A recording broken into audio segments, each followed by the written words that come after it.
बौद। अब इसकी अदायगी थोड़ी सी मुश्किल है, लेकिन ज़बान की जो नोक है इस पर फोर्स नहीं लगनी चाहिए, क्योंकि यहाँ से ज़ुबान की नोक और ऊपर वाले दांतों की जड़ से दाल अदा होता है। तो जब यहाँ पे ज़बान लगेगी तो वो दाल ही की साउंड आएगी। अल्हम्दुलिल्लाहि रब्बिल आलमीन वस्सलातु वस्सलामु अला सय्यिदिल अंबिया वल मुरसलीन अम्मा बअदु फ़अऊज़ु बिल्लाहि मिनश शैतानिर रजीम बिस्मिल्लाहिर रहमानिर रहीम अस्सलातु वस्सलामु अलैका या रसूलल्लाह व अला आलिका व अस्हाबिका या सय्यदी या हबीबल्लाह। नाज़रीन मोहतरम, अस्सलामु अलैकुम व रहमतुल्लाहि व बरकातुहू। मैं हूँ कारी अरसलान रसूल और आप देख रहे हैं मेरा यूट्यूब चैनल।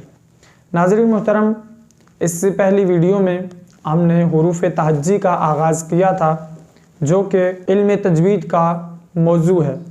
इल्म तजवीद का मौजू हुरूफ़ तहज्जी है। इन्हीं हुरूफ पर हमने बहस करनी है, इनकी अदायगी पर। अभी हम हुरूफ़ तहज्जी की मश्क कर रहे हैं और इनकी पहचान कर रहे हैं।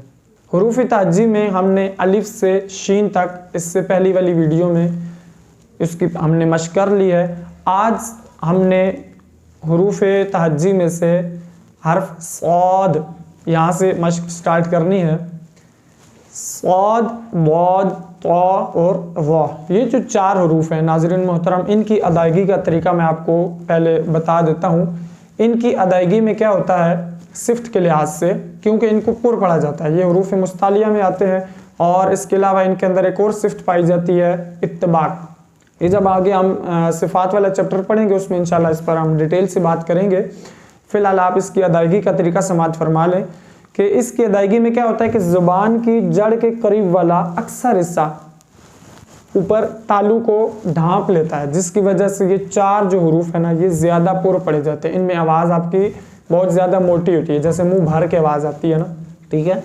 तो इन चारों में ये जो कुलिया है ये आपने इख्तियार करना है। अब हम आते हैं सौद की तरफ। सबसे पहले इसका मखरज क्या है कि ये दोनों दांत सामने वाले, ऊपर वाले, नीचे वाले, इन दोनों के दरमियान में आपने ज़बान रखनी है और इसमें विसल की साउंड आएगी, सीटी की आवाज़। सीन में भी है, इसमें भी है। सीन बारीक पढ़ा जाता है और सौद पुर पढ़ा जाता है। इन दोनों में इसी से फ़र्क होगा। अगर आप सौद को पुर नहीं पढ़ेंगे इसकी सिफ़ात के साथ, तो ये सीन से इसका फ़र्क नहीं होगा। तो अब इसकी अदायगी किस तरह है? सौद। अदायगी के वक्त क्या होगा, ज़बान की जड़ के करीब वाला हिस्सा, यानी ज़बान के सेंटर से पीछे जड़ तक, वो सारा हिस्सा ऊपर तालू के साथ मिलेगा, जिसकी वजह से यह हर्फ पुर हो जाएगा। आसान सा कुलिया है। सौद, मुंह भर के आवाज़ आएगी इसमें। इसी तरह अगले हर्फ पे आते हैं। अगला हर्फ है बौद। अब इसकी अदायगी थोड़ी सी मुश्किल है, लेकिन सबसे पहले आपने इसका मखरज समझना है। इसका मखरज क्या है? ये ज़बान की जो साइडें हैं ना, ज़बान की ये जो करवट है साइड, ये सेंटर से पीछे तक, ठीक है, ये बगली के नारा भी इसको कहते हैं, हाफाई लिसान, अरबी में इसको हाफाई लिसान कहते हैं। तो ये बगली के नारा जो है या राइट साइड से या लेफ्ट साइड से, दोनों साइडें अगर लगती हैं तो ठीक है, नहीं तो एक साइड आपकी लगना ज़रूरी है। ये इसका हो गया मखरज, यानी जिस पे फोर्स लगेगी, फोर्स पॉइंट जो है ना उसका वो ये है, या तो राइट साइड है या लेफ्ट साइड। ज़बान की जो नोक है इस पर फोर्स नहीं लगनी चाहिए। ज़बान की नोक, क्योंकि यहाँ से ज़ुबान की नोक और ऊपर वाले दांतों की जड़ से दाल अदा होता है। तो जब यहाँ पे ज़बान लगेगी तो वो दाल ही की साउंड आएगी। तो लिहाजा आपने इसमें एहतियात करनी है कि ज़ुबान की नोक पर फोर्स ना लगे। ये जो इसका फोर्स का एरिया वो ये है, ये ज़ुबान का जो बगली के नारा, ये साइडें हैं जो। अब ये आपने दोनों साइडें या एक साइड ऊपर लगानी है दाढ़ों की जड़ में, ठीक है। और पुर करने का जो तरीका है वो ये है कि ज़ुबान की जड़ के करीब वाला अक्सर हिस्सा ऊपर तालू के साथ मिलेगा तो ये पुर हो जाएगा। आइए अब इसकी अदायगी करते हैं। बौद, बौद, बौद, ये इसका तरीका है। इसी तरह आगे हर्फ आता है ओ। अब एक है ता, ठीक है। ता ज़ुबान की नोक और ऊपर वाले दांतों की जड़ से अदा होता है। तो भी मखरज इन दोनों का सेम है। अब इसमें फ़र्क किस तरह करना है? फ़र्क इसकी सिफ्त से होगा। तो को हमने पुर करना है और पुर करने का तरीका क्या है? जुबान की जड़ के करीब वाला अक्सर हिस्सा ऊपर तालु की तरफ बुलंद करना, तालु के साथ मिलाना है, तब ये सही तरह अदा होगा। पौ, पौ। इसी तरह आगे हर्फ है वो। अब इसकी जो मखरज है सबसे पहले वो क्या है कि ज़बान की नोक, इस ज़बान की नोक आपने ऊपर वाले दांतों के किनारे से लगानी है, इस तरह वो, ठीक है। ज़ुबान की नोक दांतों के किनारे से लगाएंगे तो तब इसका ये अदा होगा तरीका सही तरह। और अगर ज़ुबान की नोक नहीं लगाएंगे, अगर आप अदायगी कर रहे हैं और आपको ये वाली साउंड आ रही है, ठीक है, खुद भी आपको महसूस हो जाएगा, अगर ये साउंड आ रही है तो फिर आप सही तरह हर्फ को अदा नहीं कर रहे। क्यों? ये अब जा की तरफ चला गया, तो उसको जब तक आप अपने मखरज से अदा नहीं करेंगे ये हर्फ सही तरह से अदा नहीं होगा। तो मखरज इसके ज़ुबान की नोक ऊपर वाले दांतों के किनारे से लगानी और पुर करने का तरीका आपने समाज कर लिया है। तो आइए अब इसकी प्रैक्टिस करते हैं। वो ज़ुबान की नोक लगा के फिर आवाज़ स्टार्ट करनी है। वो कि 4 हरूफ, इनको पुर करने का जो तरीका है वो सेम है, ठीक है। ज़ुबान की जड़ के करीब वाला अक्सर हिस्सा तालु की तरफ बुलंद होगा, तालु के साथ मिल जाएगा। अच्छा, एक और मैं आपको यहाँ पे बात बताता चलूँ, हरूफ मुस्तालिया 7 हैं, ठीक है, और ये जो 4 इनमें हरूफ हैं ये ज़्यादा पुर पड़े जाते हैं। तो पुर करने के लिए अक्सर लोग गलती करते हैं, क्या?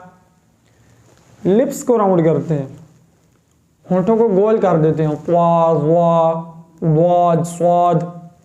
ये तरीका बिल्कुल गलत है।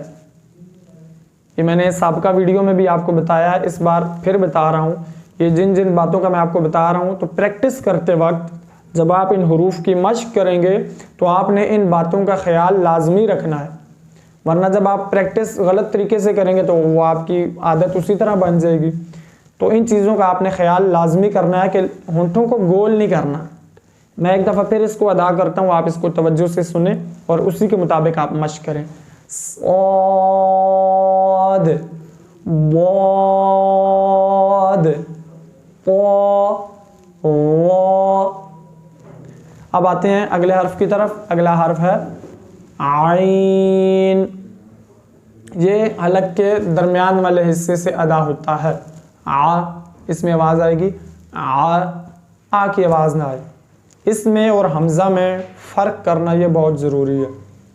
बहुत इसमें जो है ना ज़्यादा मिस्टेक होती है, क्योंकि हमज़ा और आइन की सही तरह से प्रैक्टिस नहीं होती। तो ये बुनियाद है, जब इसकी प्रैक्टिस सही तरह से होगी तो आगे इंशाल्लाह फिर हमारे लिए आसानी होगी। आइन, आ, जैसे आप कुछ चीज़ खा रहे हो ना, आगे निगलते हैं, इसी तरह आवाज़ को आपने हलक के दरमियान तक लेके जाना है। आ, तब ये अदा होगा। आइन। अगला हर्फ है गईन। ये भी हुरूफ मुस्तालिया में से है, इसको भी आपने पुर पढ़ना है और ये हलक के ऊपर वाले हिस्से से अदा होता है। गईन, गई, इस तरह भी नहीं करना और होंठों को भी गोल नहीं करना, बिल्कुल म्याना रवि से इसको पढ़ना है। गईन।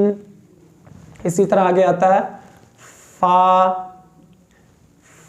इसमें भी सांस जारी हो रहा है, ये हुरूफ महमूसा में से, इसमें सांस जारी होगा।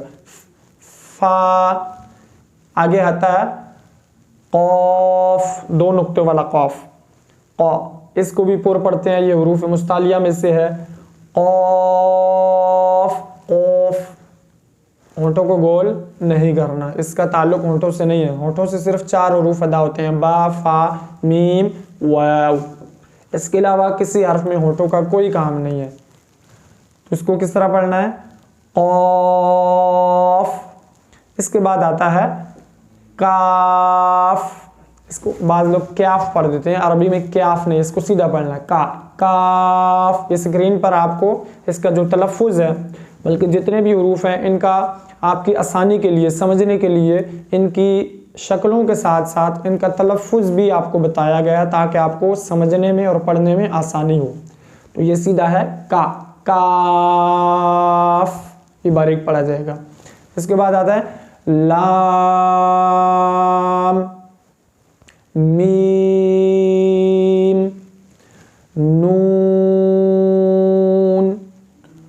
अब आगे आते हैं वाव की तरफ। अब वाव होंठों की गोलाई से अदा होता है। अब आप इसके तलफ़ुज़ में देखें, शुरू में भी वाव हुआ और एंड पे भी वाव हुआ।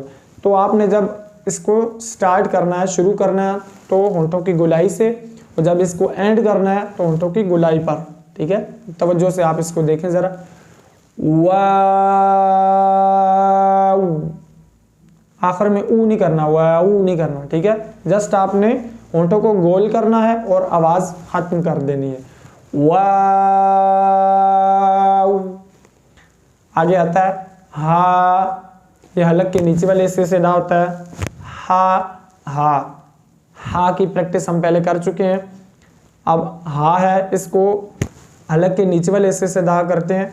तो बाज़ लोग इस पर जो है ना बहुत ज़्यादा फोर्स लगा के, जैसे ये मैदे से अदा हो रहा है, मैदे से इसको ज़ोर लगा के अदा नहीं करना। ठीक है, ये हलक के नीचे वाले हिस्से से अदा होता है सिंपल तरीके से। हा, जैसे हम बात कर रहे होते हैं ना, आपने प्रैक्टिस इतनी करनी है कि जैसे आप इजीली किसी के साथ बात करते हैं ना, नॉर्मली जिस तरह हम गुफ्तगू करते हैं, इसी तरह ये हुरूफ आपसे अदा हों। और प्रैक्टिस भी आपने इसी तरह करनी है। तो ये प्रैक्टिस ज़्यादा जब होगी तो ये जो तकल्लुफ़ है ना, ये ख़त्म हो जाएगा खुद ब खुद, ये प्रैक्टिस से है। तो इसको सिंपल तरीके से अदा करना है। हा, बहुत ज़्यादा हा इस तरह नहीं करना। ठीक है, आराम से हा। इसी तरह आगे है हमज़ा या। तो नाज़रीन मोहतरम, आज की वीडियो का हम इख्तिताम करते हैं। आप ये वीडियो देखने के बाद अपने कीमती आरा से भी नवाजिएगा ताकि हम अपने काम को मज़ीद बेहतर बना सकें। तो कमेंट्स करके लाजमी बताइएगा कि आज की वीडियो आपको कैसी लगी है। चैनल को सब्सक्राइब कर लें और बेल आइकन का बटन भी दबा दें, और हो सके तो इसको दूसरों के साथ भी शेयर करें। अगली वीडियो तक के लिए इजाज़त दीजिए। अस्सलामु अलैकुम वरहमतुल्लाहि वबरकातुहू।